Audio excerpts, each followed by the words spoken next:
calon mempelai pria wanita ini meminta uang 700.000 itu dengan cara yang tidak sopan kepada calon mempelai prianya, khususnya pada calon mertuanya tersebut gitu, dengan apa namanya, dengan cara buat kekerasan ya, sesuatu yang nadanya lebih tinggi, membentak, dan dengan cara membentak calon mertuanya tersebut.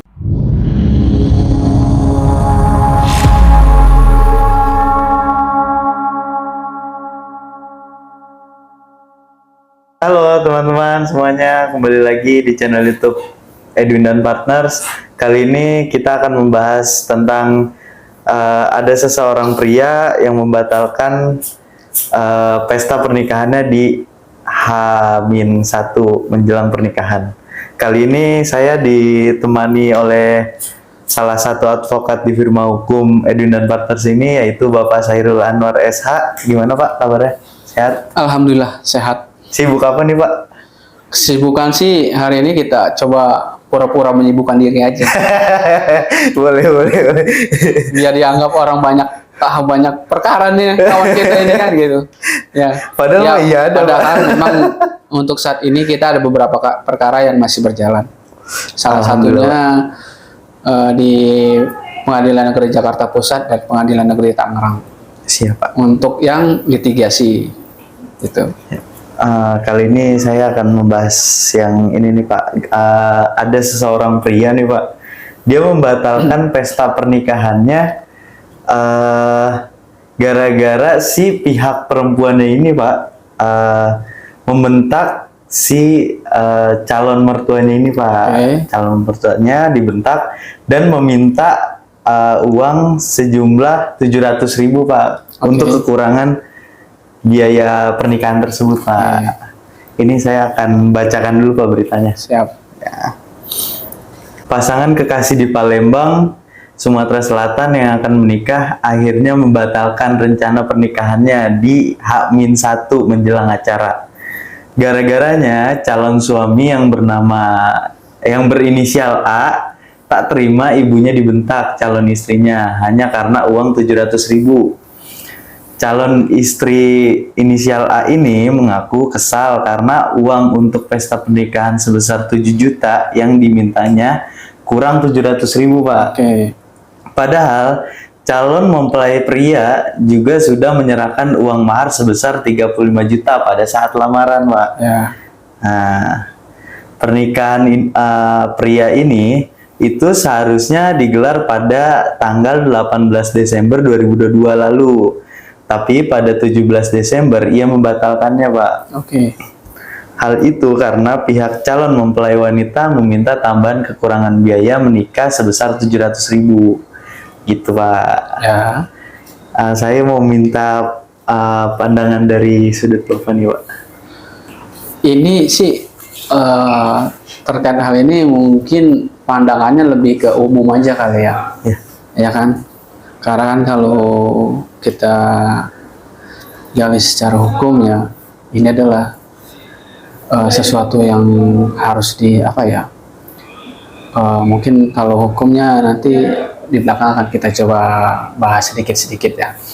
Kita bahas secara umum aja dulu. Gini, di sana kan diceritakan bahwa si calon mempelai pria pada saat mau menjelang pesta pernikahan H-1 dia membatalkan secara langsung.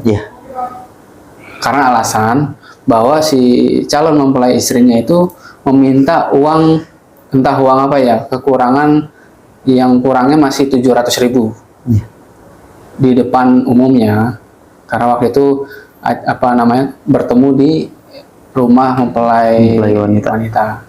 Sebenarnya kan kalau kita lihat ceritanya kan bukan dari kekurangan ya, kekurangan nominal dari 700.000 itu. Mungkin yang di berita ini ada sesuatu yang memang lebih ke arah sesuatu yang tidak mengenakan yang diterima oleh calon mempelai pria itu sendiri. Di sana dikatakan bahwa si calon mempelai pria wanita ini meminta uang 700.000 itu dengan cara yang tidak sopan kepada calon mempelai prianya, khususnya pada calon mertuanya tersebut gitu loh. Dengan apa namanya, dengan cara buat kekerasan ya, sesuatu yang nadanya lebih tinggi Membentak dan dengan cara membentak calon mertuanya tersebut gitu loh. Itulah yang menjadi apa namanya, suatu pertimbangan si calon mempelai pria ini akhirnya memutuskan dan tidak melanjutkan pernikahan kepada si calon mempelai pria, calon mempelai wanita tersebut gitu loh. Itulah pertimbangannya kenapa pernikahan ini dibatalkan. Bukan dari nilai nominalnya loh ya, tapi karena dari apa namanya, perbuatan si perempuan tersebut kepada calon mertuanya itu sendiri gitu loh. Siapa? Nah, kan ini si pria ini membatalkan nih, Pak, Ya. membatalkan pernikahan. Apakah pria ini bisa meminta ganti rugi atau meminta balik uang mahar tersebut, atau ya kerugiannya dia gitu, Pak? Apakah bisa, Pak? Begitupun sebaliknya gitu, kalau misalkan perempuan itu sudah mengeluarkan uang untuk pernikahan ini, yang menjelang pernikahan ini, apakah dia juga bisa meminta kerugiannya dia?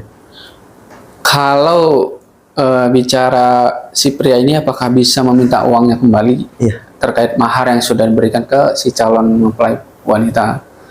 Kalau selama itu dituangkan dalam perjanjian, oke. Cuman kan rata-rata umumnya pernikahan ini ya sama-sama saling percaya, ya udah kita kasih mahar dan tidak pernah menduga hal ini akan hal ini akan terjadi gitu loh. Akan terjadi batalnya sebuah pernikahan gitu. Kalau seandainya si pria ini menuntut, ya kita dulu apakah ada perjanjian di awalnya, gitu loh. Karena mahar itu sebenarnya gini, ketika seorang pria memberikan mahar kepada seorang calon mempelai wanita atau ke keluarganya, itu sebenarnya uang itu akan dipergunakan untuk kebutuhan pada saat pesta pernikahan, entah itu tenda, apakah itu memesan gaun pernikahan, perlengkapan keperluan lain-lainnya, bahan makanan segala macam gitu loh, ataupun bisa untuk mencetak undangan di dalamnya gitu loh. Itu yang terjadi. Kalaupun kita bicara apakah si calon mempelai wanita ini bisa menuntut ganti rugi ketika memang hal ini dibatalkan gitu. Kalau memang dia sudah mengeluarkan uang, ya bisa-bisa saja gitu loh. Cuman kan sejauh mana gitu hal ini akan bisa dibuktikan gitu loh. Ini kan kalau menuntut ganti rugi ini kan berbicaranya ke sebuah apa ya, pembuktian. Bisa nggak si salah satu pihak itu ketika dia memang meminta ganti rugi, bisa nggak dia membuktikan di mana nilai kerugian yang telah dideritanya seperti itu. Siap, Pak, siap. Nah, ini ada juga nih, Pak.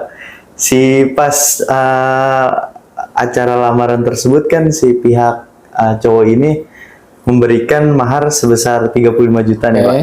Nah, ini kata warga sekitar, seminggu kemudian habis acara lamaran ini, Pak, Ya. si perempuan ini langsung membelikan sepeda motor, Pak. Oke. Apakah itu bisa dituntut atau gimana, Pak? Kalau dituntut sih enggak ya, menurut kacamata hukum kan. Misalnya gini, ini kan lebih ke etika ya. Maksudnya gini, seseorang yang tadi sudah kita paparkan juga bahwa yang seharusnya uang mahar itu digunakan untuk apa sih uang mahar itu? Ya untuk keperluan segala macamnya, untuk persiapan pesta pernikahan, dari kita menyewa tenda, kemudian menyewa baju pengantin, kemudian lagi untuk mempersiapkan bahan-bahan makanan pada saat acara pernikahan gitu loh. Terus kemudian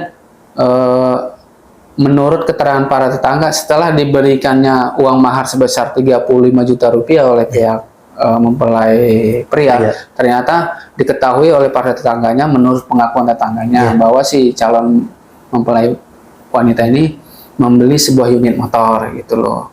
Nah, apakah benar dari hal tersebut berasal dari uang mahar si calon pria itu yang sudah diberikan ke mereka?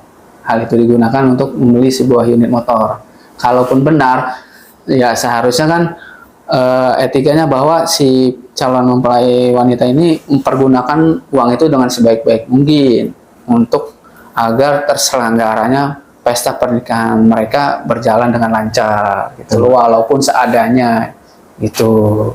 Ya kalau kita bicara hal tersebut, uang mahar digunakan untuk membeli motor, ya sebenarnya sah-sah aja asal dengan catatan bahwa si wanita ini tetap mempersiapkan acara pernikahan mereka dengan sebagaimana mestinya gitu loh. Gini, kita akan coba mengulas kembali bahwa ada nggak sih dasar hukum terkait membatalkan pernikahan gitu loh. Kalau kita bicara dasar hukum itu sendiri sih nggak ada ya, karena harus sebuah perjanjian itu harus dituangkan dalam bentuk tertulis. Nah, nanti hal itulah yang akan menjadi dasar hukum kita untuk menggugat salah satu pihak yang merasa merugikan, si pihak yang merasa dirugikan gitu. Itu sih kalau untuk yang itu. Tapi kalau memang nanti ternyata dari sisi yang merasa dirugikan ini memang benar-benar bisa membuktikan bahwa dia telah dirugikan secara material karena memang dia sudah mempersiapkan pernikahan, mengeluarkan biaya segala macam gitu loh. Dengan habisnya biaya beberapa sekitar rupiah yang bisa dikatakannya dengan nilai yang lumayan lah. Itu selebih kepada perbuatan melawan hukum atau PMH, karena di situ ada nilai-nilai yang dilanggar oleh si salah satu pihak. Contohnya nilai kesusilaan gitu, nilai ketaatan itu yang dilanggar oleh salah satu pihak. Itu bisa kita mintakan ke pengadilan setempat. Tapi apakah nanti hal itu bisa diputuskan dengan sesuai dengan keinginan kita, yaitu nanti kita kembalikan ke pengadilan setempat itu sendiri yang memeriksa gitu loh. Kalaupun memang kita merasa salah satu pihak ini merasa kurang puas karena adanya pemutusan secara sepihak, gagal nikah itu, ya kita silakan aja coba kita masukkan gugatan tersebut ke pengadilan setempat. Nah, akan memeriksa dan memutus seperti apa putusannya, ya kita lihat nanti gitu. Itu aja sih menurut saya. Oke, siap Pak. Terima kasih atas penyampaiannya Pak. Okay. Ya, semoga ini bermanfaat buat teman-teman. Ya, kita sudahi aja nih Pak. Siap. Jangan lupa di like, comment, and subscribe channel YouTube kami, dan sampai jumpa di lain waktu.